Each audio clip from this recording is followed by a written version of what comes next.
All right, ladies and gents, welcome to a really interesting series. We have two big names. We have TaToH in the red. TaToH, he comes in here with 5 wins out of a potential 6 in Titans League group stage action. So he's in a really good spot, tied with the Viper at the top of the group. And then in the middle of this group, we have TaToH, and then we have Villese. And Villese is at 3 wins, as is TaToH. So, for Villese, he comes in here with a little bit more pressure to perform. Both players have 3 more rounds. We are in week 3 here. And he's starting off here with the Burgundians, Villese. So Villese, again, Burgundians, TaToH, Bohemians, 2 civs. That maybe comes as no surprise to those of you that have been watching competitive Age of Empires 2 over the last year or so. These civilizations have just been so dominant. And it's one of the rare instances where we didn't see a ban of the Burgundians. It was the very first pick, actually, for Villese here. Fortified Clearing has been a freaking awesome map to introduce. I remember, so it was introduced in, I think, an event called the Resurgence. Shoot, how long ago was that? Maybe a year and a half ago now. And that was a nice event, but the stone walls were on the backside. So you had stone walls everywhere. And I actually forget if I can take full credit for this. I forget if maybe there was another version where the walls weren't on the backside. But anyways, I remember thinking I didn't like the walls on the backside. I wanted to see what would happen if there were no walls on the backside. And it's funny, the meta is still to push the middle. Like, you don't see a lot of attacks on the outside, but it is always a possibility. I have seen it once or twice. It was actually TaToH in this very group that had tried something like that against the Viper. And so anyways, long story short, Fortified Clearing's been a lot of fun. There's a lot of relics to look for. You've got 5 relics towards the middle. And then you've got 2 relics on either side, as well as some additional stones and golds on those sides. But I think the Burgundians are the better civilization here. I think the Bohemians, they're finding it more and more difficult to get to that deadly composition these days of just the Hoofnitsa Halberdier. And I think Burgundian Eco, man. Not only getting access to your Eco upgrades an age earlier, but having it be 40% off as well. My opinion, very, very strong. And I think the build order with the Burgundians is, assuming Villese is going to get it right, and I imagine he's going to get it right, is just so good against a civ like the Bohemians. Now, what I do find problematic for the Burgundians, because you are so eco-focused, is situations where you get pushed really hard in a world where your light cav aren't going to do well, because they also have the cheaper stable upgrades, and what they want to do is they just want to add eco and patrol the map with their light cavalry as they try and get relics and take it to late game.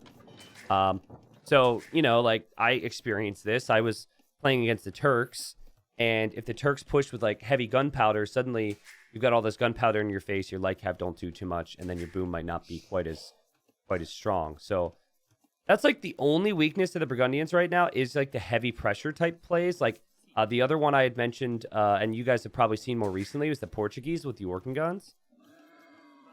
But just not something that Bohemians really can do well. They do have a siege gunpowder food truck unit. You can see at the top left there, but not really a unit you see these players push with too much. So if I had to guess, I think TaToH is going to go fast castle.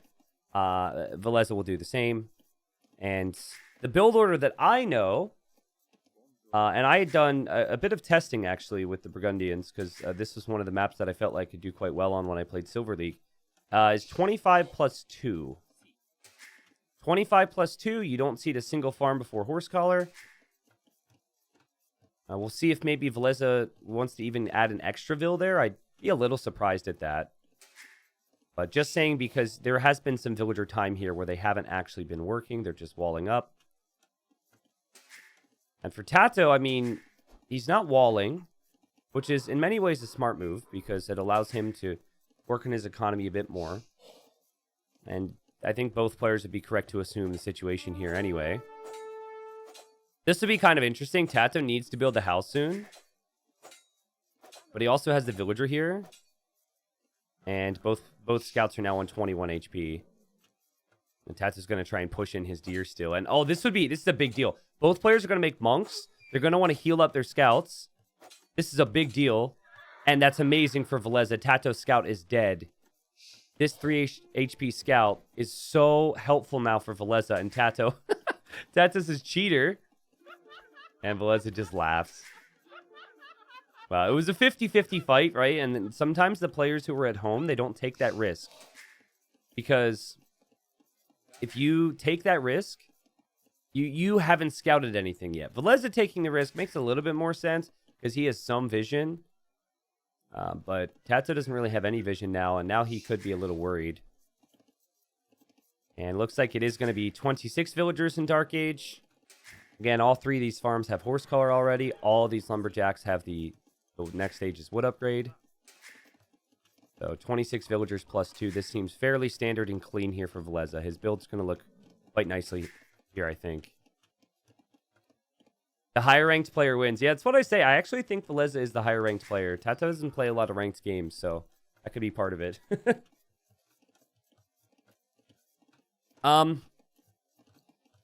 So I think both civilizations are going to want to push the middle here. I think Burgundians, though, they have more potential because they'll be going stable units to push the sides. It will be extremely dangerous if either player gets a lot of gunpowder and momentum towards the middle here. So I know attacking from the sides is an option for Villese, but I think more than anything, he's just going to use his scouts to try and find the relics and, you know, get whatever relics he can out there after he does so in the middle. Kind of looks like the food is a little light here for Villese. I was a little surprised to see he has 9 on wood. With a normal build order, you end up having a normal build order, you end up going like 8 on wood, but you don't have the wood upgrade already in at that point. So he's going to go market with the stable, and this is actually a nice play. Some players just go blacksmith. Blacksmith is obviously 25 wood cheaper, but realistically, you don't see players getting blacksmith upgrades that frequently in early Castle Age. So, in the event that you feel like you're not going to be able to click up properly, you could actually use the market and help yourself out, or you can like buy or sell resources while you're booming. And so, yeah, what he does here, so his build wasn't perfect. I got to turn the market events back on. He bought food and then he sold wood, and now he doesn't actually have gold. And he's probably a little frustrated here, but I think these villagers are going to drop off gold here. And so it just wasn't quite the uptime he initially wanted, but he's fine with very little idle time. All right, TaToH's food count's insane. But again, you know, he's got 4 Dark Age farms. These farms are farms that are going to expire pretty early on in Castle Age. For Villese, his farm's going to last a long time, and he's not even adding more farms before getting the Castle Age farm upgrade. So it is just going to be so much food on his farms. Let's see if he times these correctly with the heavy plow upgrade. I'd be shocked if he doesn't time this correctly. You don't want to complete... Yeah, see him waiting? You do not want to complete those farms before the upgrade comes in, and perfectly timed. 375 food on those farms. So I think TaToH is going to have his work cut out for him here. I really do. Right now, he's going to want to kill this 3 HP scout. I don't know if he spotted it, but I think Villese noticed something was up there. And what you want to do if you're in Villese's position is you want to get home with that. Don't even like take any risks. You do not want to lose this. You want to get this home, and then you just heal it up. And TaToH's saying yes. Villese might block here. He might... Yeah, there you go. He runs in between. And that was just in the off chance that TaToH was close enough. Lots of chatter here from TaToH to start it all off. And now TaToH's underneath the gate being annoying. And Villese's trying to stop TaToH from doing this. He went in for a hit to bait TaToH in. TaToH has to leave here, I think, though. I think this is too risky of a game for him to play. He's being a little fancy. And, okay, that actually ends up working out in the end, I guess. And now the Spearman's still standing there opening the gate. So kind of annoying moves here from TaToH, as we have the monastery there for Villese. And anytime he tries to leave, there's going to be that freaking Spearman in the way. So he's going to make a house there now, which is probably good, just in case TaToH wants to run in, because clearly TaToH has the confidence to do so. Light Cav upgrade again, 50% off. So you've got a dirt cheap eco upgrades. You can research it in Age earlier, and you have the cheaper stable upgrades. It's just so perfect for this type of game when players are going to be going Light Cav. But TaToH, I think he knows something's up here. Like, I think TaToH's game sense understands that if he plays standard into a boom, the Burgundian economy will simply be stronger. So he's really trying to toss in a lot of army here. And he's going for Light Cav himself, but he's also going double Monastery, and he's going Spearman. And the Spearman edition, as TaToH tries to block here, is always a little risky if your opponent has monks, because they can just convert it. But I like it combined with Light Cav. As again, TaToH's underneath this gate, but he leaves now. Again, I've tried to be fancy like that so many times, and I accidentally run too far in, and then I'm trapped, and it looks bad. So TaToH doesn't want that to happen to him. I'm sure he's going to be able to handle himself a bit more than I can. Or a bit better than I can. Okay, so I'm curious. 18 minutes. Let's just check resources collected. Okay, so already 400 resources more here for Villese. And keep in mind that he is on 2 TCs. So, like, the amount of difference we just saw is nothing compared to what we are going to see. Because Burgundians, man. Boom. Monk gets picked off there. Great job from Villese, who's even taking advantage of the cheaper husbandry. And TaToH thought he was at least going to be able to get away with that relic. And TaToH with 5 Light Cav, Villese with 6. And now the Finnish pro moving out here with confidence. And I'm really excited to see Villese today because it was clear to me that he had taken a bit of a break around the holidays. His first round in particular was a bit weak compared to what I've seen from him in the past. He's so good on these types of maps. You can see TaToH's waiting for a monk to hop out here. That's not happening. And that might actually be 2 conversions. Those things didn't stop their initial conversion attempts. And okay, 1 conversion there, but both monks go down. Still doesn't feel like the worst scenario here for Villese because TaToH doesn't have that many Light Cav, and so he dives. The TaToH tries to save his monk by blocking. He doesn't save the monk, and now the Light Cav just back away. So really nice control from Villese. Again, his very first pick was Burgundians. TaToH had an option to ban it. We added 2 global bans to this season. Kept almost everything else the same, but 2 global bans means that we haven't seen Burgundians as frequently because people are banning it. Civilizations like the Hindustanis and Gurjaras haven't been like insta-picks all the time. Not to mention, there have been some slight nerfs to those civs since. TaToH has to delete the Spearmen because they would be converted, and it just has not been a great game from TaToH. And I think Villese, I mean, it's been a good attempt from TaToH, but everything TaToH's tried just hasn't really worked out here. Okay, so 22 minutes. Now we'll look. Now he's about 700 resources ahead. More wood, more food. Already villagers on stone as well, which could be for a 4th TC or maybe a castle in the middle. Now, TaToH could go for fervor here. That would make his villagers a bit faster, which would be helpful. But yet again, man. Oh, man. Like, I don't even know if that was worth it. He kills 2 monks. But now he can't move out with his monks at all unless he makes more Light Cav. And TaToH's lost a lot of Light Cav to kills and conversions in this game. Now TaToH's going to have to be really fancy. I think you avoid engaging against this main group and you just try and split up your Light Cav to try and snipe any monks that might be heading out there to get relics. But what's happening here is that husbandry upgrade is helping a lot, right? Because the additional speed on the Cav for Villese means he can chase these down. And he might even be able to run in here if he wanted to. And TaToH knew that, which is why he didn't dive in originally. TaToH with 4 spearmen soon. Lots of monks here as well. It's so difficult to manage your economies throughout all this, but Villese has done the better job.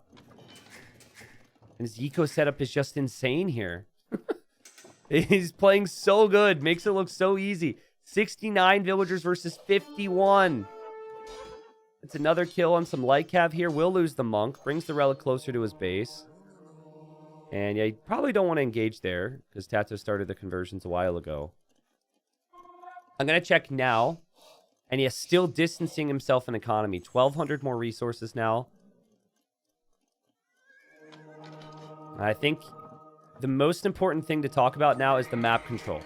Who's going to have army in the middle? It might end up being TaToH there. TaToH, that's not too bad. Kills 3 Light Cav. We'll probably lose a spearman here. Also could lose a monk. TaToH also 2 relics. Over here we have Light Cav fighting. And it's only fair that TaToH gets that kill after the Dark Age engagement. And monks just keep hopping right back inside for Villese. Also, I noticed TaToH has a Light Cav here as well. So good job from TaToH to focus on the outside throughout all this. That's something I didn't maybe pick up on as much as I should have. But where is this castle going to go? I could definitely see this castle just going here. And TaToH's got enough army right now where you can't confidently build it forward without there being potential problems. But it's that imp timing that could be so crazy with the Burgundians off this economy. And it's all about pressuring the Bohemians before they get a good foothold in early imp. Which is why forward castle does make sense in some stages. But I think at this point, he's just going to click up before the castle's even completed. He needs a second building. He has the resources to go imp, and the second building is going to be the university. 4 relics for TaToH. And he sees this one. And there's also this one on the right. And then there's also this one on the left. Very good job from TaToH to get the relics, I have to say. Was not expecting him to do that as he snipes a monk on the right side with that light cav. But, you know, relic income, obviously that can be huge in the long term. What does that ultimately give you, though? It gives you a good long term. Can TaToH hold on here? He's going to get, interestingly enough, Atonement, which seems like a really weird technology to research right now. He's going to stonewall the sides. That's a good move. And he's expecting pressure in the middle, but I do not think that he's actually expecting his opponent to be up already. All that said, I think what you'd want here is you'd probably want archer ranges so you could go hand cannons or something if you're Villese. Siege Workshop in the middle from TaToH. Let's see how TaToH can execute here. It's not really the biggest army for Villese. He's just continuing to make light cav here. And he also is going to go for a second monastery and go for redemption. But I think he's thinking TaToH's up to imp right now. If he's rushing redemption, I mean, it's never bad to have against the Civ. But he's thinking he needs to convert the bombard cannons. And TaToH hasn't clicked up just yet. So there'll still be a really nice timing and good pickoffs there on the monks. This should lead to a lot of monks going down. Beautiful play from Villese. Obviously more than worth it, right? And TaToH ends up killing a monk, but that's going to be all TaToH's monks in the middle down. Boom. And TaToH researched Atonement, so he's thinking that he'd have his own monks to convert the enemy monks, and the monks are going to be there to convert his bombard cannons. Hugely technical, right? Pretty crazy stuff. TaToH will be able to wall up this outside section as well. And I like the wall here, too, because he walls in that gold, too. He didn't just wall here. He can actually take these resources. I want to check resources collected as Villese hits imp. He's now got 3,000 more resources. This is his time window, right? So he is the research chemistry in imp like any other civ. And TaToH going to kill a villager here. Maybe even a few more. Probably should... This probably won't get much more damage done at this point. Villese seems to have tracked it. And he's got his army there. So yeah, 60 seconds away from hand cannons, 60 seconds away from bombard cannons and all of that for Villese. TaToH is... He's going to be at 60 seconds from now away from that. Because you can research chemistry and castle age. But his opponent's got 2 castles. His opponent's got the ranges already. His opponent has the timing. And his opponent's opening skirms as well. This is going to be so difficult for TaToH to defend. I actually think Elite Skirm is really good against Bohemians. Because Bohemian cavalry isn't very strong. And if anything, they're going to open like pikemen. And so adding skirms before you can make any hand cannons is a nice little buffer, I think. Because he was able to get 10 army on the field. Or even queue up 20 army before he would even need to go for the hand cannons. Golden Hoof needs a Rex skirms. Well, it's the timing is to stop that. Right? You already have the monks to convert them anyways. Well, you did. Until these are going to die. It's all about killing the buffer unit and stopping TaToH before he can get there, right? And with the way this game is shaped up, obviously TaToH's got those relics, but everything I'm seeing shows me that Villese's got the timing right now, but he's got to bring those trebs forward. Let's see if TaToH can hold on. He is making his bombard cannons. That micro's going to matter a lot. And I think those monks are going to matter a lot too. Now, I think maybe something I'd like to see, and we're starting to see it now, is a bit more focus on the sides from Villese. Not enough to actually, like, fully commit, like 5 to 10 units with a couple rams, I think this is perfect. Because you want TaToH distracted. You don't want TaToH to be able to fully focus on just the middle of the map. And we will see some halberdiers or pikemen go over there for TaToH as he gets fortified wall and makes another layer. Over on this side, Villese is just protecting that, so he will probably get that relic. But let's see. Hoofneats is on the way. There's a 2-minute clock, guys. 2-minute countdown. TaToH certainly starting to bank up the cannons before he uses them. There he sees the skirms. Oh my god, he wrecked the skirms. And so, yeah, the question of, like, why skirms? I mean, we're not seeing a big need for the skirms, or let's just say, not a need for the skirms, but not a good opportunity for them to be used right now. I think if there was no castle here, it'd be fine. TaToH trying desperately to convert the monks from Villese. It's not going to happen. Not if there's skirmishers out there. And then over here... This is a little awkward. Villese is making a castle. That could actually be denied. But he's probably... like, it's only going to be denied because he's not clicking there a lot. I think you could mass click there and finish it. Yeah, now he is. He's looking here. Also, TaToH shifted some of the relics to the back of his base now, which is a smart move. And okay, castle does complete. Good area to pressure, though, right? That takes TaToH off of that stone. TaToH already cannot take this stone. He's very low on stone count. Atonement might end up being what saves TaToH here. Converting his enemies' monks is so huge. Because they're out there to convert the cannons. But it's just so gold costly to go monks and cannons, right? It feels like it's maybe doable, but notice that TaToH doesn't have the pikemen anymore. And Villese has picked up on this. He realizes it's just cannons and monks. And so he's getting a stable upgrades. That monk dies as it was trying to get that relic and take it back home. And now TaToH goes to convert the monks, but the skirmishers are killing the monks. Remember, monks are expensive, guys. Now, those of you with tech tree knowledge will know that the Bohemians have a tech that makes their monks cost only food. But those of you that watch my videos will know that I consider that one of the most useless unique techs in the game because it's so costly. And you'd almost have to decide as a Hoofneats gets converted there between going like for normal compositions and just going for monks that cost food. It's just not a really... It's not an achievable bonus to take advantage of in a normal Age of Empires 2 game. Now, if it's like Black Forest, most definitely. Late game, you know, you got lots of extra resources. Game goes on for a while. But this here is about timing. And so far for Villese, man, I mean, everything's looking really good for him. Getting more monks going out here to get some cannons. He immediately micros. He's got to be careful, man. All of his units could go down quite quickly. And actually, we have cannons that are going to switch sides on both sides here. We have Hoofneats and bombard cannons. But now we've got some hussars. And TaToH will take out some trebs here, but he's losing all of his cannons. And so all he really has left is actually the cannons he just converted here. And the only positive I'll give to TaToH here is that he took out those trebs. But it feels like the hussar and the skirmisher combination now with additional bombard cannons. I think it's all going to be too tough for TaToH to be able to stop. And now we've got villagers running in over here. That's a little preemptive here, Villese. That's a little preemptive. TaToH has more eco over here than you might expect. That could be a bit of a throw. But again, clearly Villese continues to focus here. And he's got hussars with full upgrades. Some great transitions here. The timing on these units here for Villese is just so clean.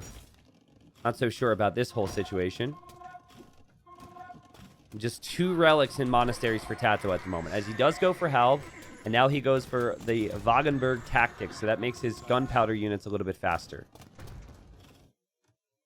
Maybe what Villese is missing is a little ram on this side. But I also think he can easily just dedicate all of his focus here and still be completely fine, right?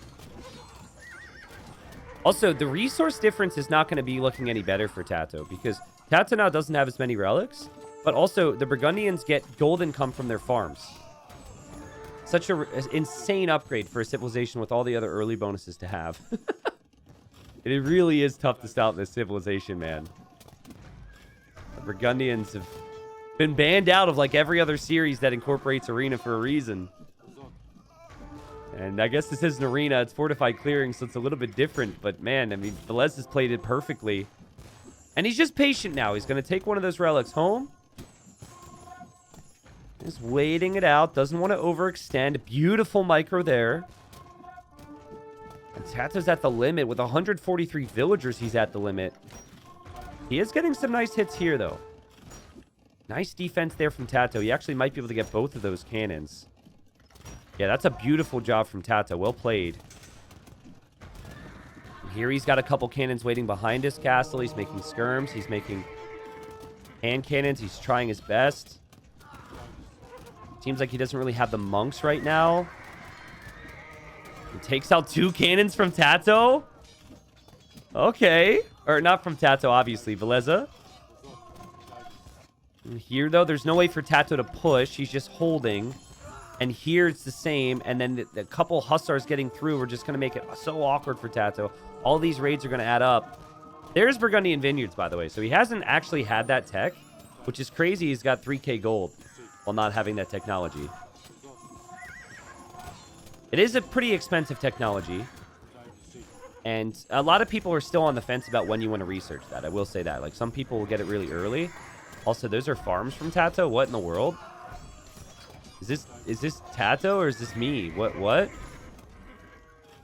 Also, bombard cannons did go down there for Villese.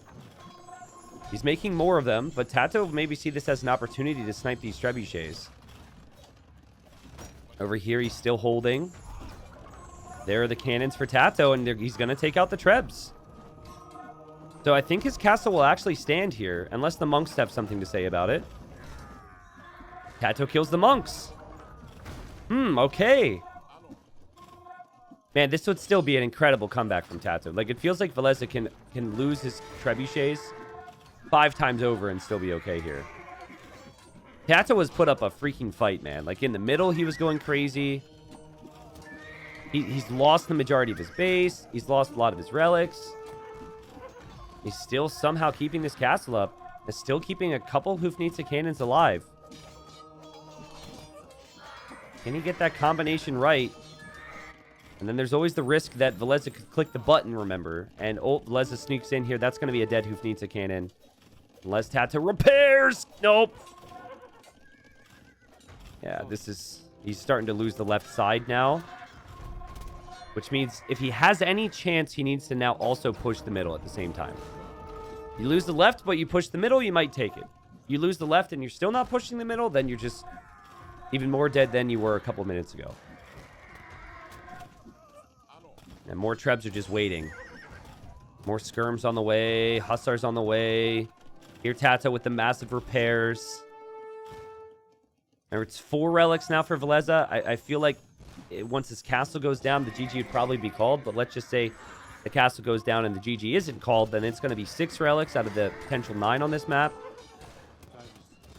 He is getting infantry upgrades. How many TCs does he have? Also killing villagers there. 1, 2, 3, 4. I don't think it would be the correct move to go for the revolution right now.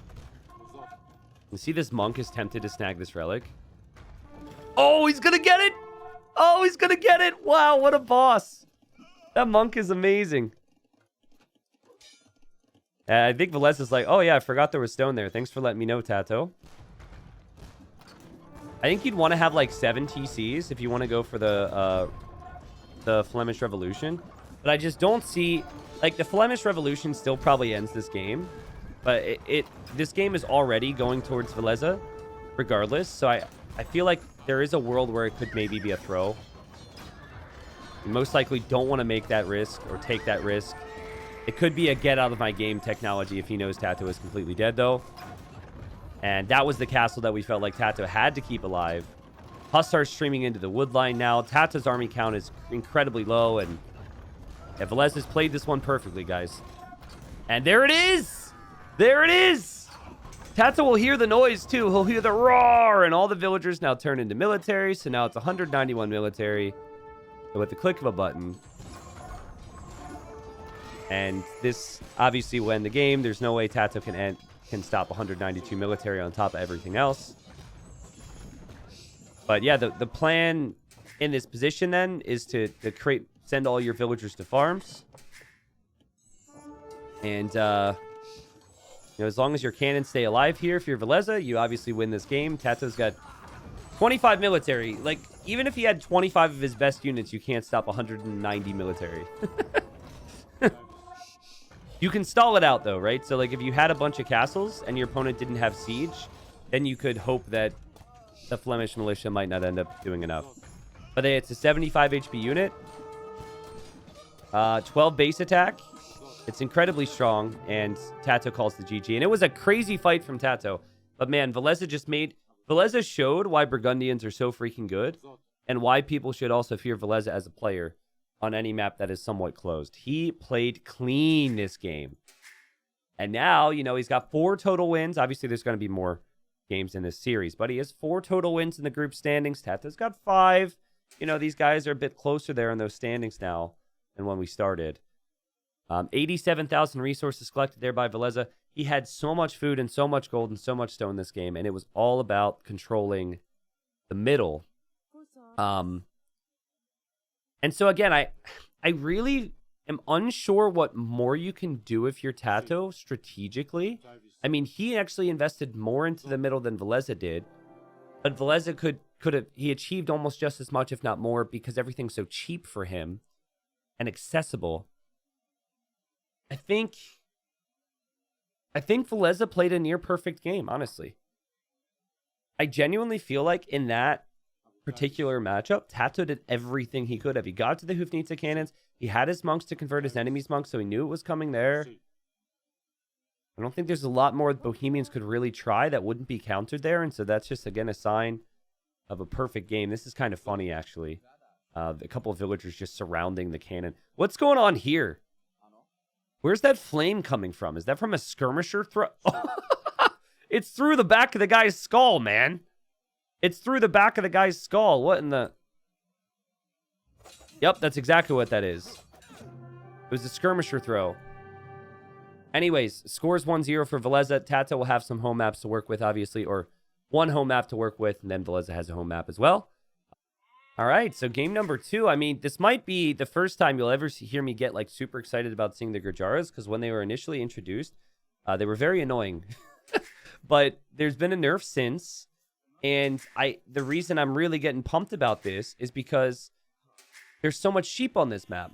And so I was thinking through civilizations that would be picked on this map when we introduced it to the pool, and I was thinking maybe Tatars, because of more food on sheep, Britons, because they eat sheep a bit faster, and then Gurjaras, because of... Oops, score's wrong. And Gurjaras, because of, again, how things work with their sheep. So the first thing TaToH's going to do here, as he'll want to respond, is he's going to hope to find some sheep. Now, I've seen quite a few games on Ghost Lake already, and sometimes people are just really unlucky. At TaToH, he missed the sheep here, and he missed the sheep here. He might end up finding these, though, if he continues to run across the map. Good job from Villese here. Chinese are obviously very good if they have lots of food as well. And just like in the previous game, how Villese made Burgundians look perfect, he made Chinese look perfect when he played on, I think, Kilimanjaro against Barles. This is Group D action. I'm trying to remind myself here. You've got Viper, Sebastian, Barles, and then TaToH in the group. Yeah. Now, TaToH hasn't found an insane amount of sheep here. But he does have 5 sheep inside of his mill already. He's going to add the 6th, and this gives you passive food income with this Civ. And he actually is going to encounter some sheep on the way back, but there's a chance that maybe Villese finds this, and this would be a pretty big swing, right? Villese's going to find that, and he's going to find the next one, and then if he continues to run back towards his base, he might find the other 2. Also, look at this from Villese. So he found sheep over here, and he sent them to the corner before looping them back to his base. Unlike what TaToH had just done. And he scouted this middle thoroughly. Wow.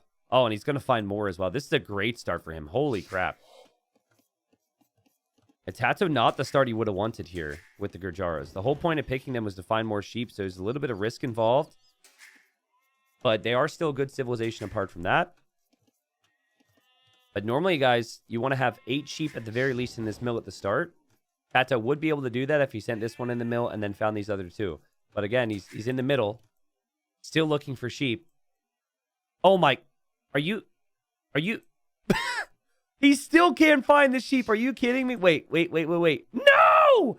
TaToH! Oh, he missed so many sheep this game. Oh, you gotta be kidding, bro. I mean, this could not have been closer. And watch Villese find it. Oh, my goodness. Now, of course, he finds it. And watch these sheep encounter the other sheep, too. Villese is going to have all the sheep. He could go fast imp at this point. Super unlucky for TaToH. He's just got to run home at this point and assume he's not going to find any more. And yeah, of course. Of course he finds these sheep. All right. Well, someone says, why pick Chinese here? Surely the standard picks like Britons or Tatars are better here. Well, just because of the sheep? Maybe, but... I mean, Chinese are never bad if you have lots of food, right? Because the big weakness of Chinese is you start with 0 food in the bank. So TaToH not only... I mean, this is a rough start for the Gujaras. Not only does he not have additional sheep, but he was late to finding his own sheep, and he didn't push in any deer. It does show you, though, how good their build order is with the berries underneath the TC that he's still going to be able to click up. But yeah, so if you look at Villese's drafts, I believe he had Tatars and Britons and Chinese, and he opted for Chinese. So clearly he feels like Chinese are just more flexible and better overall. I think a lot of that, though, could have been due to expecting Gujaras. I think the Chinese are a slightly better matchup against the Gujaras. He actually had experience playing against the Gujaras, and he just went like camel crossbow, which was quite good against Ravamsha riders and camels from his opponent. So I guess to answer your question, yes, you are correct in that you would be making more use of the sheep bonus if you pick those other civs. But Chinese are just better apart from that whole sheep conversation. And maybe suits Villese's playstyle. Also, remember, he could have ended up like TaToH here where he didn't have the extra sheep.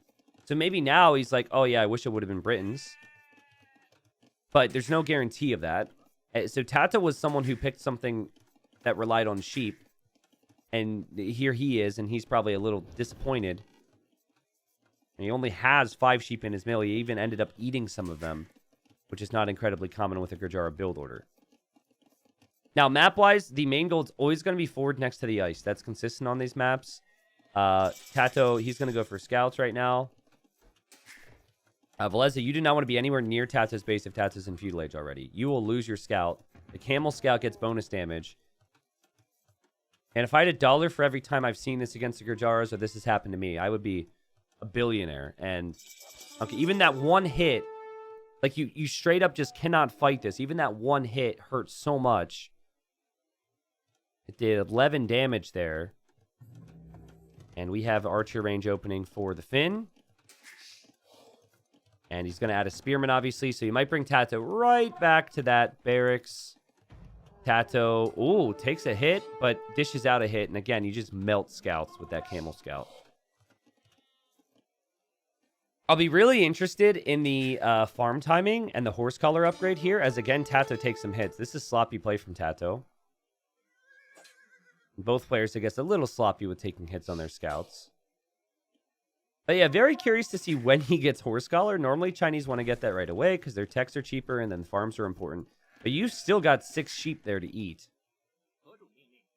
Micro's a little awkward here for the scout and the spearman. Oh my god. Okay. Ends up being very well played from Villese, though. Oh my goodness, that was so good. And so good from TaToH as well to get away there. But yeah, I think I was talking about golds. And yeah, both players can take these other golds pretty easily and pretty safely. But, you know, the key for the Chinese as a civilization is you just want to get your walls down and not take early damage. And we'll see. I mean, if the walls don't come up here in time, it's going to shift the whole conversation here. Surely Villese should try and quick wall this, and he just didn't know the army was coming over. And this is so good for TaToH. That's going to be a villager kill against the Chinese, and now this whole full wall strategy is kind of ruined here because these scouts can continue to run around. Now, TaToH got hit with a wolf here, but he was able to snipe Villese's scout, and he's tracking the spearman and the archer there, while also attacking here. And I'm sorry I looked away throughout that. I was trying to show what was happening on the other side. Villese is falling apart here, guys. He's lost 3 villagers now in total. And it might end up being 4, actually. And just a disaster situation, man. 1 house there, and none of this ever happens. TaToH killing 4 villagers now. We'll know he needs to keep himself safe. He does keep himself safe from that little rush. And so TaToH suddenly feeling a whole lot better about life. Also have no clue where this villager's going right now. Checking to see if there's a hole, maybe? Yeah, TaToH's even going to add a couple skirmishers from the front of his base. But it's not every day you see a 5-0 KD up against the Chinese and a 4-0 Eco KD against the Chinese on a map that's wallable. But TaToH really got value there from those scouts.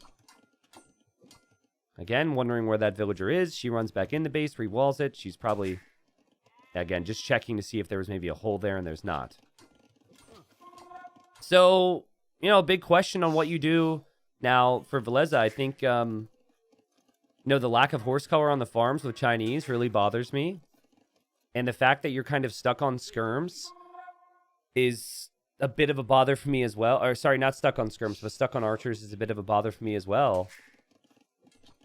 And TaToH's going to come over here to clear this up. I'm sure Villese is kind of expecting it, but this other group's not going to be able to get value. You see, if this is a different map, you could switch scouts now if you're Villese and push back any skirmishers. But you never really want to add scouts in the middle of feudal age if your opponent is just walled, because you can't do any follow-up eco damage.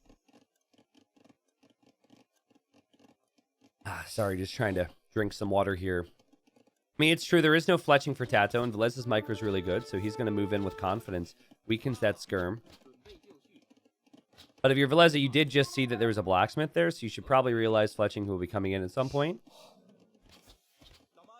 An interesting decision here from TaToH. He actually has canceled fletching, and he's going to go for armor. The skirms with full armor against archers with full attack in any age take 1 damage. So that statement means, like, you know, same conversation with crossbows versus elite skirm. As long as we're talking full attack for the crossbows and full attack for the skirms. And that's TaToH realizing I don't need that extra range. That +1 attack isn't that important right now. I just want my skirms to stay alive. And also realizing maybe he was a teensy bit late to gold. So spending the 50 gold on fletching would have delayed his castle age time. And TaToH has 8 kills, 0 deaths. What a response. Hasn't lost a single unit yet. So for anyone who's freaking out about the sheep, there you have it. Apparently the sheep not that important. TaToH clicks up. And he's just going to sit here and be as annoying as possible. So I'll be curious to see if TaToH continues to produce more skirms here. He will probably expect that Villese is going to add a stable. But, I mean, you just saw how many archers that Villese has. It's clear that archers are going to continue to be made. So, yeah, I think Elite Skirmisher makes a lot of sense. I mean, if he breaks through here, this is going to be a massive headache for Villese to deal with. And TaToH will love this. Finally loses a unit. I guess as the Camel Scout goes down, though, a couple units have gone down for TaToH. And at the end of the day, you can't really kill this house villager all that quickly. But what you can do is you can act like you're going to attack him. And then end up attacking the archers. There is a stable back here. And in it, Villese has 2 scouts. So he's hoping he can engage against these skirms before they can flee across the map. Needs to pull back. Hello? If he loses that villager. Oh, man. He timed it to perfection. And now the scouts are out. And now TaToH backs away. He knows this is a bit of a problem. TaToH is training a camel a while. Gurjaras can train camels in feudal. There's a camel on the way. That's huge, actually. That's a really good use of that bonus. In the end, though, TaToH skirmishers do kind of get whittled down. He's got a couple more coming behind this. The spearman's still a bit of an issue. TaToH reaches castle age. Villese reaches castle age. The times are very similar. And we're going to have crossbowman upgrade and a couple knights here coming out for Villese, most likely. But he only has 6 archers. I guess you're Chinese, right? So considering you're Chinese, your techs are cheaper, but I think TaToH's going to be very happy that it's only an opening of 6 archers. No resources to even make a knight or a camel just yet for Villese. Second TC for TaToH, protecting that exposed main gold. Third TC on the wood line for good farming eco. TaToH sees that crossbow and bodkin is in, so now he's thinking he needs to keep these things alive. He is protected nicely here. And it will be elite skirmisher for him. So again, he just needs to get home and not allow these stable units to engage against them. That said, I mean, 3 of these skirmishers are very weak. They will get one-shotted from the crossbows. And there's that second town center for Villese. Again, his techs are cheaper with his civilization. And so TaToH has the lead. However, you know, he's gone a little greedy here. Maybe not the greediest thing for Ghost Lake, let's be honest. But he's fallen back here quite a bit, and he will be reacting. Now, any other map, you'd have a forward siege workshop right here, and they'd be pressuring this gold. But you cannot build or dock on the ice. So we're not going to see that approach. Just kind of funny. You can, like, build on the side of a mountain, and it's the same price as flat land. I guess not being able to build a building on ice is, like, somewhat realistic by Age of Empires standards. Yeah, now Elite Skirm's in. And remember what I said about the full armor, right? Now that TaToH will have full armor, he's going to go up to 6 pierce armor. A crossbow does 7 damage, so it's 1 damage received from the crossbowman, and that's why TaToH's moving out here with confidence. And camels are never really that good of a unit against skirmishers either. They are a melee unit, right? So they don't take bonus damage or anything, but they still have lower pierce armor. But TaToH doesn't seem too bothered about these camels. He's just like, whatever, I just want to kill your crossbows. And he does exactly that. Very good job from TaToH. But I also, at the same time, like, if he loses all these skirms, I think it's an even trade. I think trading, because he invested so many upgrades into these, trading away all your skirms to kill those crossbows might not actually be worth it. And maybe one camel will come in to help. Yeah, 2 camels will come in to help. He might save 1 or 2 of these units. But, you know, Villese, maybe not too upset about that. 3rd TC's up for Villese. Much later than TaToH, though. So TaToH's pulled ahead in villagers. And TaToH now shifting to stone. So probably thinking about either an offensive castle, depending on how the mid-game goes, or a defensive castle. Both obviously great options here. I'm still going to try and take some water sips here. It's going to be a long day today. Thanks, everyone, for watching. Whether it's live here or on the Extras YouTube channel later on. Villese is a great late game player. So he's always a player who's thinking about getting relics earlier than most. Thinking about outposting more than most. He already has 1 relic right now. He's going to get relic number 2 as well. But, I mean, it's just 2 out of the 5 relics. Also, shout out to this scout. The scout's moving around. Scout will likely die to the camel. Scout now runs away. Crazy play from both. TaToH also with monks out on the field to get relics. And skirm number's still pretty low. Like, Villese is going to have 9 camels. He's even adding another stable. I think TaToH needs to be careful here that he doesn't underproduce army. Rajara camels are great. There is a stable, so that seems to be the route TaToH wants to go. But the crossbowmen are better against camels than the skirms are. Monks, however, will be valuable. TaToH wants it. He won't get the conversion.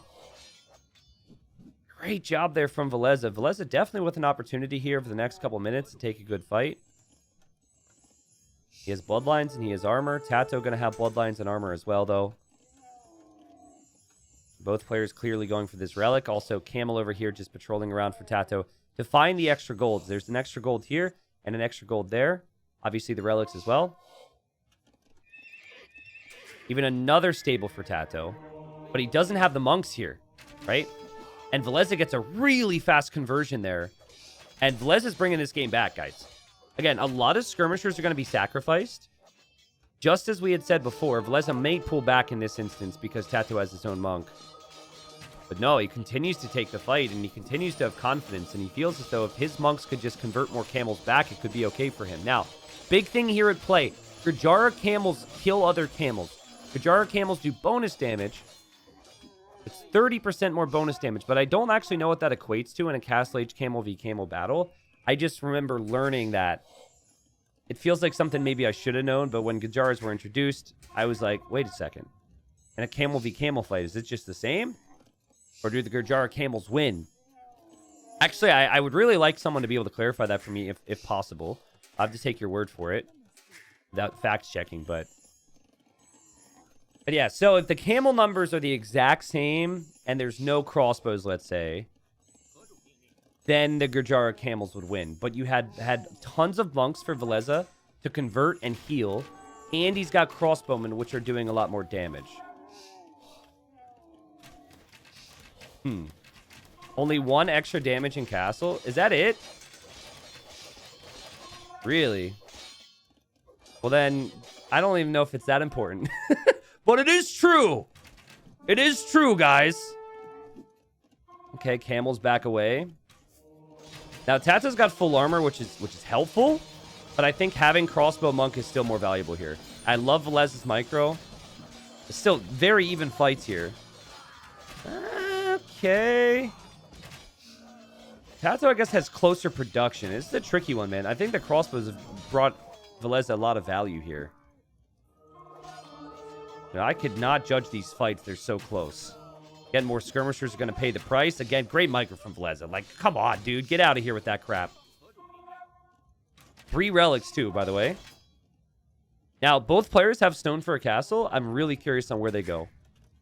I think Villese will place a castle here. Or, like, right next to this TC. Because there's more stone. And then you can just build up across the map with more castles. TaToH will probably castle here. I think there's just going to be safe castles. Camels at +5 against camels. 30% of 5 is 1.5, but I don't actually know if it rounds up or down.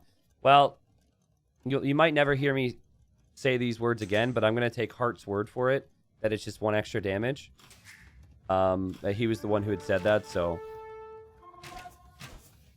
Archer ranges. Interesting.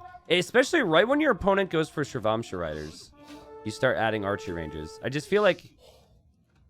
Again, it is the beauty of the Chinese, though. You could still go Arbalest and then go Heavy Camel. Like, you should be able to still do both. And he feels like his camels are bringing enough value at the moment.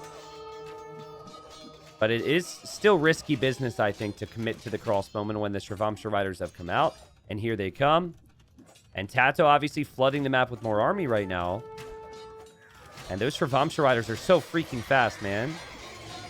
Villese kind of a couple misfires here, backing away to his castle. Doesn't seem that interested in really forcing this one to be down, but he's got his TC fire. And again, he seems to be taking good enough fights, especially because he's imping and TaToH is not. Good luck dealing with random Shravamshas running in your eco, though, if you don't have castles. All right. I think it does not round. It only rounding when showing a unit HP. There are instances... I think it would round down to 1. There are instances where it rounds, but I think if it's 1.5, it always goes down. I think. I don't know. So, guys, again, just to reiterate this, TaToH hasn't clicked up yet. TaToH has not clicked up yet. He's trying to raid with Shravamsha Riders, but the camels will match that. And if Villese spots this castle here, he will absolutely deny it. I guess the guy found every single sheep in the Dark Age, so it's only fair he doesn't see this. This is going to catch up with Villese, though. TaToH getting a raid there. Oh, man, these things ran right by the castle. Oh, man, this is going to be so annoying for Villese. And now, actually, if TaToH completes this castle and then has army here, his raids are actually going to be insane. And it kind of gives him some time where he's not under pressure and can get up to the Imperial Age himself here. I say that as he's continuing to add skirmishers, but TaToH's killed... Total of 9 villagers now in this game. And he's on 4 TCs too. So one of his TCs imps. The other 3 are churning out vills. That's pretty nice. Are chakram throwers... would chakram throwers be good in this fight, T90? They're absolutely amazing. But I think it's... They produce too slow to commit to right now. Oh boy. Oh, this could be bad. This could be really bad. Oh, he deleted it. Okay, wait, did he delete it? Or did he have a ton of stone banked? It looked like he lost it. Okay, he deleted it. Dang, man. That's why I said it would be bad. Not for the villagers. Losing the villagers is one thing. But I really thought he had lost that castle. You see it sometimes where that happens? Where the first villager will just get a little bonk on the castle. and then it will die, and then the next shot from the castle will take out the HP. Shoot, people on YouTube told me how to say this, and I forget now. I think it's just Kshatriyas. I think that's how you say it. This unique tech that just came in for TaToH. And it makes all your food units cost like, what is it, 25% less food? Which is just insane, man. You can make skirmishers, you can make Travamshas, you can make camels, everything so cheap. TaToH, though, taking a fight here. Is it a good fight for him? I think it's one of those that, especially since his units are so cheap now, he just figures, well, I might as well try it. But I wasn't that impressed with that engagement, to be honest. He lost a lot of his Travamshas and camels. And now Villese is starting to build up trebuchets over here on this left castle, and he wants to pressure this. Heavy camel was such a great technology for Villese. It takes so long to research that. So he clicked that 2 minutes ago. And again, kind of like we said, right? Like, he's gone for the Arbalest play, but he didn't just give up on stable units as well. And now I think you should focus all of your attention on this area if you're both players. For Villese, you do have a lower army count, but TaToH skirmishers and his camels, they're not going to be fully upgraded here for a while now. TaToH has the ability to mass tons of units. But, you know, he's got 3 ranges. It's not like he's got 10 ranges. So a lot of those skirms in queue, they're not really going to come out much faster. And TaToH will need to defend this area. He's got stone right behind it. He is going to drop a castle here, but wait a second. Oh, are you kidding me? I guess that was converted earlier. What a find that is. Now, he set waypoints on it, so he's not actually paying attention right now. I think TaToH noticed that guy and is probably going to complete the castle and take the gold. Heavy camel's on the way for TaToH. He'll have it in 50 seconds. And he is using the skirms to whittle down a lot of the Arbalest here. Will TaToH be able to win this fight? So they're doing a little bit more bonus damage now because it's in the Imperial Age. So at the very least, like 2 additional bonus damage. And then TaToH's going to have his own heavy camels. And heavy camels, I don't know the bonus damage increase either.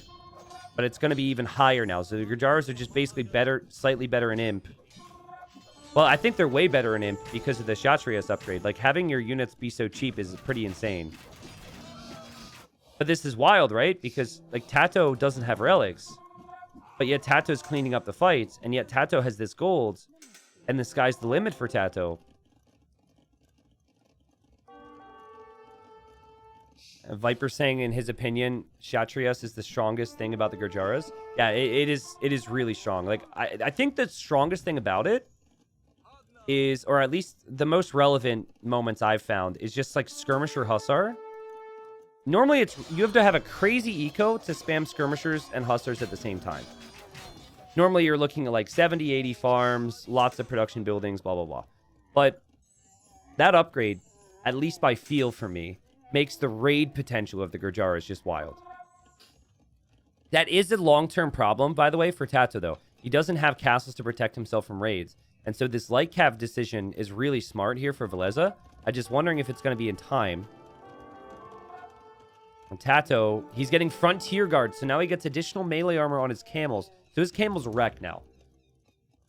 I once went frontier guard camels against Imperial camel. Again, you got to think about the cost. Imperial camel is really expensive. But it was like 40 frontier guard camels versus 40 imp camels. And the frontier guard camels actually came out slightly on top there. Now, I don't recall the specifics of if there were any tiny hills involved or conversions or HP. But I remember I was like, what? Now, granted, this also was... Well, no, it was when they had 40% additional bonus damage in all ages. So it would be the exact same thing in imp. And TaToH with the castle here, dropping stables now. Getting Elite Travamsha Rider. And couple kills here for these camels as Villese is focused over here. But, I mean, TaToH's going to lose this side. I mean, he went crazy with the trebuchets here, didn't he? He's got one more in queue, even. Yeah, TaToH's castle just melts here. He's going to lose his bombard cannon, and Villese is going to take that gold. But now TaToH could push to the left. Villese needs to swing over there. I think you could probably just... You probably just move the trebs back into your base for a moment. I don't know if you... Okay, take out the siege workshop, but... I don't think you want to move your trebs out across the middle of the map. Guys, there's like an extreme mobility problem right now for Villese's composition. Arbalest and Halberdier are so slow. And they're also countered by the 47 skirms that are on the field. I think, like, heavy camel and Shravamsha riders with frontier guards. I know Shravamshas aren't affected by frontier guards. But, like, Shravamsha riders are so insane with the raid potential, but then so quick to get to anywhere they need to be. I think that adds a lot of value here. TaToH could absolutely win this game despite not having control of the extra golds and despite not having the relics. He does have one of them. And this is what I had meant, right? He is exposed for the raids, particularly on this side. But if there's camels out there, is Lightcav even going to be that good? I guess we'll see. TaToH has not reacted to that so far. Leza taking some of that gold. Leza sent Lightcav to deal with this. That wasn't enough, so that's adding up. And I'm sure both players are really focused on this side as TaToH now brings in the Shravamsha riders to snipe the Trebuchet. And TaToH, it's just so easy for him to decide when he's fighting. It's so difficult for Villese to find the right spots. But actually, remember I said he should move the Trebs? No. He's bringing them forward here. And this could mean TaToH's going to have 0 castles. That's a really big deal. Despite all the positives I just stated, I think it's a really, really big deal in this game. And it could be really complicated for TaToH as he maybe is hoping to go for bombard cannons there quickly. He left this side with some of his camels. The Lightcav now arrived for Villese, who's getting architecture. Something TaToH researched earlier as well. 1 bomber cannon down. It's going to be 2, and it's going to be 3. What a hold. What a sick hold there. 3k gold in the bank for Villese as well, as he has Halbs and he has Arbs here. Dang, man. And TaToH only saw the Arbs a second ago, so he masked the Shravamshas, and now suddenly there's Halbs there, so he can't fight it. That was so good, man. Also, I'd love to see these Lightcav just follow right up behind that. Or, yeah, run into the eco. Just punish TaToH for the fact he doesn't have castles anymore. Oh, God. The Shravamshas are so stressful. They're the stressful riders, bro. Oh, no. He knows it's a problem. His instincts are correct here, but that's not going to work. I mean, he is sending Halbs here, so the Halbs could help out. And he still continues a little bit of a push. He still gets some raids in on this side. He still has his castle over here. We see the Siege Elephant upgrade now for TaToH. Villese could drop down below 100 villagers soon. But again, the theme here, the key for him, is he's got castles up, guys. He's got 1, 2, 3 castles. He's going to go for his 4th here. And I like how stubborn he's been with his Halbs and his Arbs. Like, he's never split them up, even if there was good temptation to do so. God, that was rough, though. But it's a costly raid for TaToH. It's not like that was Lightcav. I think you could make an argument that TaToH needed to maybe consider Lightcav, but that is also something that he maybe didn't want to go for because he knows that he has limited gold in the long run. Kind of similar to how TaToH just went all-in Paladin that one game when he knew he didn't have a gold last week. Sometimes when you have your gold, you just spend it and hope that wins you the game right there. Whereas if you're in the winning position, you're more prone to try and hold on to your gold and not waste as much of it. It's interesting how that works. But guys, coming into today, it was 5 wins out of 6 for TaToH in Platinum. And then it was 3 out of 6 for Villese. This makes things really interesting in this group. This castle will go up for Villese. Even if he loses his trebuchets, I still think he's comfortable, but then again, he's getting pressured from TaToH on this side and the Treb from downtown. So frustrating if you're TaToH. Again, he just doesn't have a lot of gold income. Remember what I said, man. Look how many skirms and Lightcav he has in queue. It's crazy. He's also done a remarkable job this game. The fact that he hasn't taken more damage to raids is still impressive. And I think part of it, too, is he has forced his opponent into Halb over the Lightcav raids because of the potential of those camels that are out there. TaToH down to 110 villagers, 180 population. Villese up to 200. And when they're not Shravamshas, the castles obviously help out a lot more. Halbs patrolling around the eco will probably eventually deal with this. But it's still a little successful raid there. There, Villese takes out one of TaToH's bomber cannons, still keeps this castle up. That castle's he's probably sunk over 1,000 stone into repairing that one. And then he's kind of shielded his trebuchets here with his own castle just to take out TaToH's TC. Yeah, this is where TaToH should lose this side. I think if Lightcav hit the south now, I think TaToH ends up tapping out. Does depend, obviously, on if he's able to push this back. Stash, the community games yesterday were amazing. We had some amazing games.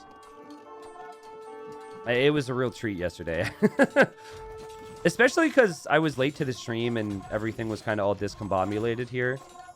The fact that we were able to get every single cast was YouTube worthy. It was really cool. And some unique game modes. But yeah, okay, you've got some army in your base. You've got to pull out now, but at this point you should realize... Look at these production buildings. Full deathmatch mode for Villese. You should realize the south is the place to go. I think you can even give up this castle. Like, I think that it's a pretty good fight regardless, but your chances of winning is not dependent on you having a castle in this corner. It is just you taking the south corner away from TaToH right now. And TaToH remains stubborn. Villese continues to react here. I guess you could also make an argument he doesn't have to go to the south right now. He could just commit everything to holding this hill and then eventually go to the south later. Again, lots of stone invested into repairing castles this game. But TaToH finds himself on one relic. He finds himself with skirms and Lightcav and a couple bombard cannons, and that's pretty much it. And Villese is just committing everything he can to taking out these bombard cannons. And TaToH's got a repair villager in there too. Plus the camels too. Those bombard cannons will not go down. So TaToH holds on. TaToH with skirms over here. Well timed. It looked like Villese was going to send some Arbalest that way. And, ooh, bombard cannons did go down. Wow, what a great play from Villese. Every time I think that he's, you know, like, okay, TaToH's going to hold here. TaToH will be fine in this instance. Villese is like, nope, actually, I'm here for a reason, buddy. He gets a couple Lightcav in on the wood line. Rams are coming in on this side with Lightcav support. And TaToH's population might be high. He just doesn't have the position, guys.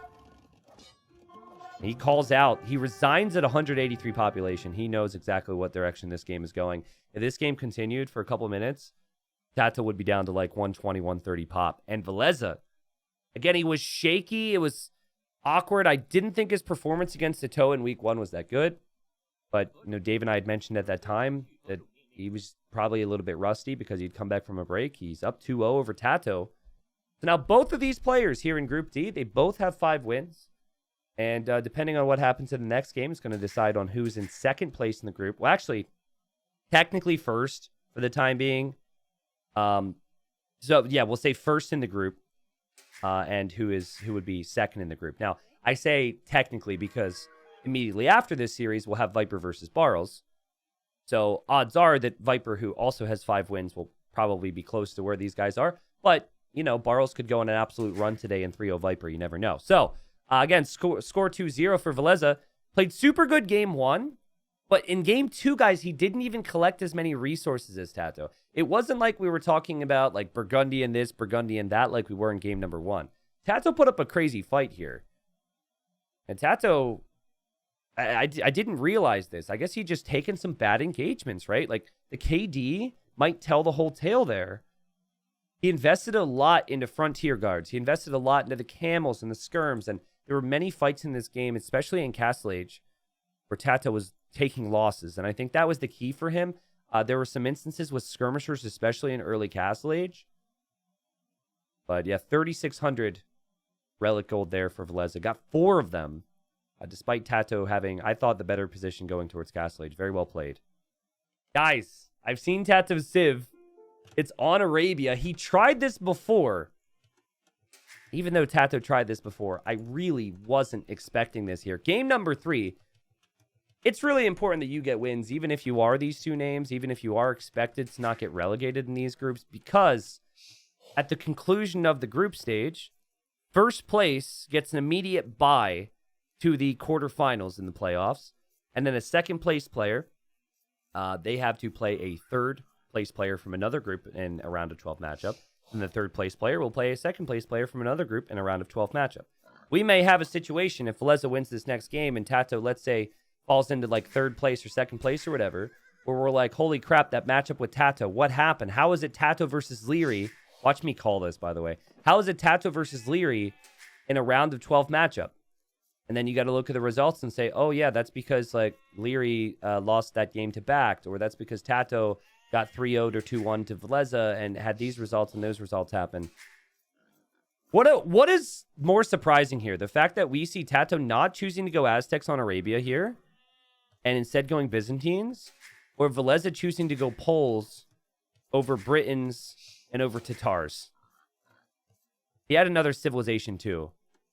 I actually was freaking out about TaToH going Byzantines as he lames here, by the way. He's going to steal 2 sheep. He's like, hey, I know you got my sheep the previous game. I'm going to take some sheep back this game. But, yeah, honestly, I am very shocked that Villese picked the Poles. I think that if it was Season 1 and our more closed version of Arabia, that it would make more sense to me. But I think I prefer the Byzantines because the Byzantines just have more relevant bonuses early. They've got very cheap counter units. They do not have an eco bonus, but they have a lot of vision. And TaToH also saw the berries. It would not surprise me at all if TaToH goes forward. And actually, hold on. He's got 4 sheep. Oh, this is like the perfect invitation to forward the Poles then, right? Because Villese is going to probably be late to scouting because he has to compensate by pushing in deer. And Poles are always going to want to farm around their mill. So if the Poles have forward berries, and Byzantines are kind of known for their classic forwards, which I can talk more about in a bit. Remember, TaToH did that against Barles, and Barles was Mayans in the first round. He ended up losing that game because, surprise, surprise, Eagle Warriors are really good against skirmishers and really good against spearmen. But, like, the Poles, I think you could have some real issues here. And that's the whole thing is, like, you have an open map. Poles normally want to play defensive. I expect TaToH to be coming in with aggression almost immediately. Hey, T90 official, how to get girlfriend, question mark. How to get girlfriend, question mark. Of all the resources and all the places to go on the internet, am I your most trusted resource on this? Genuine question. Do I sound like some, relationship master that's going to be able to help you in your journey of getting a girlfriend? Because I'll take that as a compliment. I'm probably one of the worst people to ask, but this is going to sound super cheesy, but just do you, man. Just do you. Find passions that you're interested in. Find things that you like to do. Pursue those passions, and don't be concerned about anyone else being a part of those passions until you run into somebody that either shares the same passions or appreciates you for your passions. Right? My story was just me being me recklessly. It's just like, I don't give a crap. If someone doesn't like me, I don't care. I'm going to be me. And then, 4 years later, I have a fiance. So that's kind of my advice. I do remember in the past, I was always very caught up with like, oh, like you got some loneliness or whatever. Oh, I want somebody. But I think that can translate into people changing who they are or being so focused on what someone else wants instead of what you want and who you want to be. And look at it this way. Even if you don't end up finding somebody, if that's your ultimate goal, you are working towards you being the best version of yourself and you being in a happier state and maybe getting better at a passion or having more fun with X, Y, or Z. So yeah, that's my tip. But I don't know if that's actually good advice, and I'm not going to sit here like I'm any expert, but I think that should be your focus. So Villese is going to wall. Oh, he's got the forward full work, man. The forward full work. Did I call or did I call it? I mean, it's a great move when you've lamed as well because you have all that extra food. TaToH's going to come right. He's going to see this hill and say, oh, this is perfect. He doesn't even know that the other gold is here too. But if you can just control this region throughout this game, it can make life so awkward for the Poles. T90 official, how to get a boyfriend? I have no advice there. However, I would imagine my advice would be the exact same Because what matters is you, not the other person, all right? I mean, the other person matters. I'm not trying to say that my fiance doesn't matter. Anyways, you get my point, all right? You get my point. So, TaToH's coming forward here. Villese, he didn't really get a good grip on where TaToH is or what TaToH's doing from what he saw. But I think there's some paranoia here because my first thought was forward with Byzantines. And he'll now see the Spearman. I think he's going to have an idea. And this is the perfect play. Like, Villese would have had very little chance in this game if he tried to go scouts against this, I think.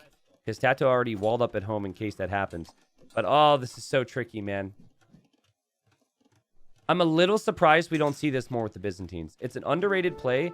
It used to be all you would see with the Byzantines in the past. And just look at this, right? Your scout gets pushed away by Spearman. If you had your own Spearman for TaToH scout, the skirmishers kill it. The best opening against this is the man-at-arm build, but going man-at-arms with poles is a bit awkward, and going man-at-arms when you're missing out on the starting food is awkward. And so look what Villese has had to do. He's had to now make a new full-work, and he has to then make farms around the safe full-work, which is honestly really smart, by the way. The fact that he's doing that is giving him his best chance of success here. Man, and now he can't even take his berries. Like, he's not even in a position where he can really make skirmishers even. It was good advice. Start looking for the one and start being the one. Yeah.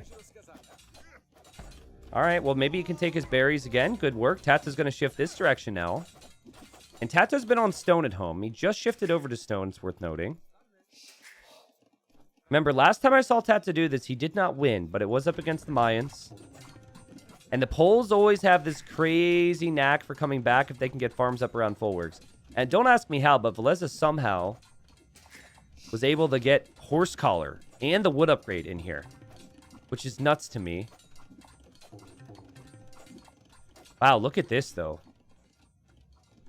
Okay, so you have... Oh, wait, is TaToH scouting that? TaToH is scouting it, and TaToH's going to add an archer, too. This is really good awareness from TaToH. Because you don't want the pole player to be able to take stone because they get gold from it. But also, you just don't want anyone to be able to make counter towers here. So I think TaToH will probably wall up this tower and just leave it there next to the wood line. And then loop back over here. Well, okay, never mind. That would have made sense if Villese actually stayed here. But why would Villese stay here with no army to defend? Oh, man. I mean, it was really risky for Villese to go out there. I can understand it, though. He thought maybe TaToH wouldn't see him. And now the scout is in here, and TaToH's just all over the guy. TaToH wants that win, man. He won't be too happy with a 2-1 result, but he just wants that win. And obviously, he's still going to be in great standings here in this group if he gets it.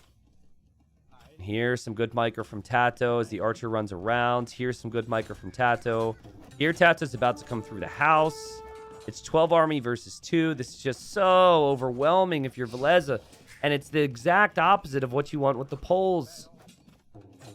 More house walling here. All right. I think there's a world where you run out here, you delete your house, and you try and wall this and attack the tower and trap TaToH in. Maybe. TaToH wants the Vill. TaToH's going to get the Vill. And boom. 2 villagers killed. TaToH's economy at home's looking decent, but because of all the focus on the front, he did get housed a couple times, I noticed. So yeah, I think the ideal world for Byzantines is if the Polish player would have had forward berries. It's a rather specific thing that doesn't happen a lot in other matchups. And I'll be curious to see if Villese can bring himself out of this hole here. TaToH wisely just backs up now and is going to wall in the tower. He now is behind the wood line. And no fletching for him, by the way, as Villese just makes a new lumber camp there, which is kind of interesting. I am curious on resources collected right now. Yo, that's interesting, isn't it? I mean, it's not that big of a difference. It's very close. And, you know, TaToH, he's had those villagers forward. And while they haven't died, they haven't really been working. And he's going to lose his army now. This tower is a nice tower, though. Again, it's a really good position to hold down in the long run. And TaToH could be harassed at home by these skirmishers, too. And skirms and spears are much cheaper for Byzantines. True. But also, TaToH's had one lumber camp for a while, which is rather inefficient. He doesn't have horse collar, so his farms will expire much faster than Vilese's. He doesn't get that food boost on the farms like Poles do. There's a lot of pros and cons. Either player is still in a pretty manageable position from here, is my point. 6 to 6 KD. Neither player has a scout alive, which could make some of this very awkward. I still think the beautiful thing about TaToH's position is you've kept the Poles off their initial full work, and you're keeping them off of the stone, and you have vision on these two golds. Like, TaToH's approach here is obviously just going to be full control of the front in the long run here. What's not good for TaToH, though, is that he could actually lose villagers to these skirmishers if Villese found him. But, guys, Villese doesn't even know exactly where he's at. I think he's actually coming home now to deal with this. Because he's sick of being harassed there. Such a TaToH move, by the way. He is tossing his archers into this tower to shoot down Vilese's tower. And Villese is kind of trying the same thing. But Byzantine towers will have more HP. And resources looking really good for Villese. I think TaToH will definitely play into stables if there's so many skirms out there. Oh, he's going scouts now. Ooh. I actually do not like that. We'll see. I understand the logic. I don't think that he's expecting his opponent to be able to click up. Maybe it will be awesome, though. Because what this will do is this will actually give him the map control to be able to tower here as well. I guess I would love it a lot more if he found the skirms and there was no spearmen there. It does delay his castle age time a bit.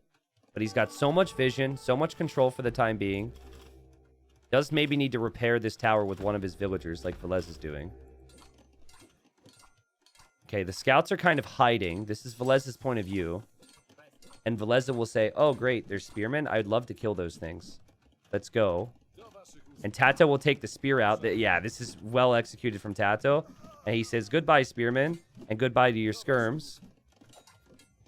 And so these scouts have bought him free kills, but also this tower on this wood line.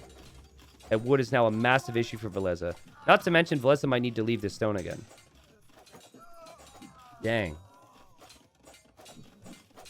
2 minutes away from Castle Age. Villese does leave the stone, though. Does have a stable, so a few knights could help clear things up. And TaToH is repairing this tower. And TaToH also is going to fully wall in this tower. And is going to drop another tower. And is playing pretty open at home, too. God, this must be so annoying to play against. Villese can see this. Obviously, he's got the 5 archers in the tower, and then he's going to have a knight. And that'll lead to 2, maybe even 3 knights. I wonder if there's anything you can do about this. If he sees it's a weak vill, he could do something about it, but TaToH, oh, man. Do you wall in your own vills here? Do you just fight it back? Oh, he did try and wall in his own vills. He hit the house foundation. And TaToH deletes the walls. So good job from TaToH. And it's kind of... This is still kind of good for TaToH because this villager can still freely build the tower. And then the first knight didn't go over here. TaToH asking all the questions of his opponent right now. And your opponent's on a couple knights, right? So you're going to want to go for camels. But let's see if the tower goes up. Oh, dead. 96%. It would have probably got shot down anyways. This tower still is so helpful, though. Byzantines have cheap camels, so that's what TaToH will open up with here. What a series this has been, though. I really hope people have enjoyed this game as much as I have. This has been wild. And Villese is just reacting. He's going to drop a TC up here. Oh, God, but these villagers are exposed. TaToH using the feudal age archers did misclick there, so he doesn't kill 2. He'll run in with the scouts, though. Or maybe send his archers back to the tower. This villager's just attacking the house. And these scouts are going to go in. Villese can fight back, though. He still hasn't found TaToH's base, and TaToH kills another villager there. What's going on this hill? Anything? No, not really. TaToH's going to drop second town center. and a third town center at home and try and take this late game. And honestly, think about what you've achieved. You've got really good vision over your opponent, two of these opponents' gold, your opponent's gold, so excuse me. You've got a woodline denied. You've got a woodline, let's say temporarily denied. This will most likely be Villese's next target. Or he counterattacks you. So if he counterattacks you, you definitely want the TCs, or you want the monks. TaToH. TaToH. You've got the vision. You are Byzantines. TaToH. He's going to lose his monk. Unfortunately for the villagers building the TC, though, they will complete that. Now TaToH. Okay. Maybe he will debate on running in here with the knights. This is Villese's point of view. He didn't really know what things were going to look like in here. And TaToH's like, oh, you don't have army at home? Ah, that's funny. Okay, here I go. Should be 1 or 2 villager kills here. And a really good position on that gold. Great blocking from TaToH. Ends up getting 3, I think, there. And the archers weren't really that helpful anymore. But he does need to defend, right? Ideally, if he had a few more knights and monks at home, this would be helpful. He doesn't actually have the gold income. TaToH's eco is a bit of a mess right now. He's going to use the market a lot here, I think. But the same could be said for Villese. The difference is he actually has gold income from the stone. And he does drop the TC number 3 now. Bodkin Arrow was also researched by Villese, which is interesting. So there is a world where maybe he even justifies the crossbow upgrade at some stage. Houses will go down in the back. TaToH will be happy to escape and can loop on home to defend. And yep, things are looking better and better for TaToH now. Just such an awkward spot to ever have to build up your eco. You would have always wanted that third TC here, I think. But then TaToH can see it. TaToH sees this. And TaToH's eco upgrades are looking really good. TaToH. Lots of wood, lots of food. Gold count's looking pretty even. Goes in for a fight here. Tries to micro away with the camels. Runs towards the enemy monk, which was weird. Now he's kind of on the fence about this, I think. And ends up losing a camel there. That wasn't the prettiest for TaToH. He could always just convert it back. And he does get it back. And now that camel's angry that the monk converted him the first time, but doesn't go in to attack him. And now we're going to have a knight get converted. And again, it's still better position for TaToH overall, but Villese's just taking the better engagements, I think. It was just like the last game. Like, TaToH, I thought, would be in the better position, and then Villese took better engagement somehow. 9 knights, 3 monks. It does seem like the monks are a really big part of that. Villese's always got his monks there to get conversions. Also, he brought in all the relics with the monks the previous game, too. Is TaToH going to run into Villese's base right now? Kind of looks like it. God, TaToH is being so annoying right now. Oh my god, he denies the TC Foundation and finds villager kills. He never expected there to be villagers there. So he's actually just leaving. He's just looping through, just passing. We'll cut him some slack because he has a lot of different things to work on. But TaToH could have killed like 10 villagers there, man. The more stables for Villese. Again, I think if TaToH had like 3 or 4 monks moving forward with every single fight, this would be more than fine. The fact that he doesn't means, even though he's making camels, his opponent can convert his camels. And oh boy! This is Villese's way back, right here, guys. Get the conversions on the camels, drop the castle forward on TaToH, and say, how dare you? How dare you forward me? Oh my god, wait a second. Okay, so he still can get conversions with the rest of these. It looked like he used all the monks for the same conversion. He did not. Well, Villese's numbers are looking good, but there's more knights coming in from TaToH. The monks are starting to go down here for Villese. It's 50-50, right? And if it's 50-50, you never want to force a castle drop. But it still doesn't feel like an ideal castle. Like, if you're going to place a castle at home, would you not want the castle over to the right where the buildings are? I loved the idea of a forward castle, but TaToH's camels and monks are going to hold this position. I would have said maybe just dash over here and drop a castle, but obviously TaToH would always see that, and TaToH's just had so much vision and control this entire game. Still has the wood lines and the stones denied on the sides, which must be so annoying. Villese still trying to place those farms around the full-works. To his credit, he hasn't placed a single farm not around a full-work. But the night play just not looking too good anymore as there's 11 camels for TaToH. Where will TaToH drop a castle? Well, makes sense, right? You're pretty exposed in this area. If you're going to counterattack, they might just run right to your base. Also, get to shoot down that castle a little bit. Byzantines always win that little castle war. And Villese didn't expect TaToH to be back here. TaToH gets some nice kills. That's his 11th Vill kill in the game. Got 30 some on food for TaToH. It's cheaper for him to go imp too. I could definitely see that being the next move for him. I don't see that as an option for Villese. It's just too cheap for Byzantines, right? TaToH's been so annoying, though. Villese expanding his full work economy. TaToH runs in. Sees the pikemen's there. Backs away. TaToH is imping. So that means he'll have trebs, but also cataphracts.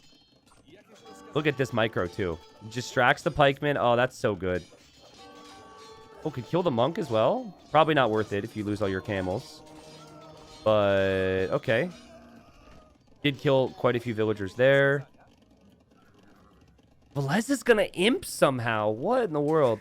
Dude, I can't tell you how dead I would have been in Villese's position. Unbelievable to me that he's somehow still in this game. Like, I still think he's behind. And I think there's a lot of reasons to favor TaToH. In fact, I think he's behind in every single way. But the fact that he's still in this shows how good he's playing right now. It's just crazy, man. TaToH will add more stables in the back. It's almost like he's hiding that choice. And the nice thing about cataphracts is it's just nice to sprinkle in. I don't think TaToH's going to really commit to them fully in the long term. I think he's going to go for trebs more than anything out of his castles. We do have the privilege upgrade and infantry armor. So maybe pikemen to hold. And then knight spam to win the game is the plan for Villese. That does mean his knights are very cheap. Which is good for him because the guy doesn't have access to these golds right now. TaToH's got 2 relics, probably working on his 3rd, maybe even working on his 4th right now. And here are knights and cataphracts. They can take that fight. Really good grouping as well. Yeah, wreck the pikemen. And poles don't get halbed too, so it's always an awkward unit to go into. Okay, TaToH's an imp. Clicks heavy camel first thing. Very similar to how Villese played the previous game. I like how TaToH's not giving up on camels because he knows eventually he's going to need it. And that the heavy camel upgrade takes so much time. Like, your opponent has pikemen, and so many people might think, why would you continue to make camels? But he recognizes that his opponent's probably going to have to go cav because poles don't really have halberdier. And TaToH may lose that fight, but it's been good trades all around. There's his first treb. First treb's already out for TaToH. Also has another castle over here protecting the rest of his base. Has vision on this gold. Is bringing in relic number 3. Can see relic number 4. Relic number 5 is in the north, even with some additional stones. I think your only chance here for Villese, as he somehow has the score lead, is if you snipe TaToH's trebuchets. And then treb down this castle. This is such an important area of the map. But heavy camel's in. So yeah, your units are cheap, but do you really want to dive in with everything right now? Probably not. But there is a point here where I feel like you have to, and maybe that point is after he gets Cavalier. That way at least you have a bit more attack and whatnot. TaToH repairing. There's 0 villagers on stone right now for Villese. He still cannot take that stone. Here he goes. Oh, man, it's still... You can tell he's waiting. He's like, okay, maybe I can get more numbers. Maybe I can get more numbers. Maybe I can get more numbers. I have to fight it. But can you fight this? There's 27 camels on the field for TaToH. There's 28 Cavalier. The camels will win that every day of the week. Not to mention Bodkin arrow for both players' castles. Very well played from both there. Underrated move. Yeah, there's no way that you stop this right now if you're Villese. You cannot take out the Byzantine castle. The camels, even though they're... You know, I guess a little bit more expensive gold-wise. than your knights are right now. They're still the counter unit. TaToH's going to have more long-term resources as well due to his map control. Villese is spamming pikemen after pikemen after pikemen, but TaToH realizes the castle's almost down, backs away to that castle fire, then goes into the fight. And the castle will fall for Villese, and there's still no easy way, even if he takes out the Trebs, to take out TaToH's. And now, the fun part is if your opponent is relying fully on pikemen, you can actually mix in cataphracts from that castle. You could also just go knights, I think. If your opponent had Halb, you wouldn't want to do that, but I think you just make a couple cataphracts. Take out these traps and just hold. Just hold the position, right? Hodor and you're good, man. And what an interesting series this has been here in Group D. Between two beastly players. I think it's very fair based on how based on how both players have played, that we end up having a 2-1 result here. Villese needed it more than TaToH. And TaToH had 5 wins coming into this series. So if he does close this out, he'll have 6. And Villese had 3 wins coming into the series. So assuming he does fall here in this game, he will have 5 wins after 3 rounds. And yep, Castle actually stayed up just barely there for TaToH. But yeah, he's going to win this game here. And he was prepping more stables on this side to raid. Very good strategy from TaToH. It's so easy for a caster to say they don't like a Civ pick after a loss. And honestly, Villese played so well under so much pressure this game that maybe, had he had a slightly different map gen or TaToH played slightly worse, he ends up winning anyways. I will say, I'm not the biggest fan of the polls on this version of Arabia. I think it just makes life way too hard for you. Don't use your talent to have to, work this hard to just get farms up and get your unique text, and use your talent with other civilizations like Britons or Tatars, in my opinion. That's the way I see it. I mean, I forget what else was on his draft. Let me just take a quick peek. Okay, so he had played Chinese and Burgundians before this. You had Britons, Poles, and Tatars. Could easily have seen Tatars or Britons being a little bit better here. Or maybe saving Chinese for Arabia. But obviously, he did win with Chinese in the previous game. But it's tough. At the end of the day, though, I think it's safe to say that Villese and TaToH are both safe. That is, of course, not statistically correct. Because if they were not to get wins in their final sets, then they could potentially be relegated. But with how they're playing, odds are they'll probably be the favorites in majority of their sets going forward. Or at least favorites to get like a win or two, right? So again, Villese, TaToH, Viper at the top of that group right now. The next series we'll be casting is actually going to be the Viper versus Barles. And Barles is currently 5th in the group. So very important conversation about Barles. Especially with like Villese and TaToH above him right now in the standings. So Barles probably under pressure to get a win against the Viper, if not more than that. And then Viper obviously wanting to extend his lead over TaToH and Villese. And maybe win the group in Group D. But yeah, good game. TaToH collected more resources than the Poles. Not the food, though. But it was just the perfect game there for Byzantines. And cutthroat stuff from TaToH. Like to see it.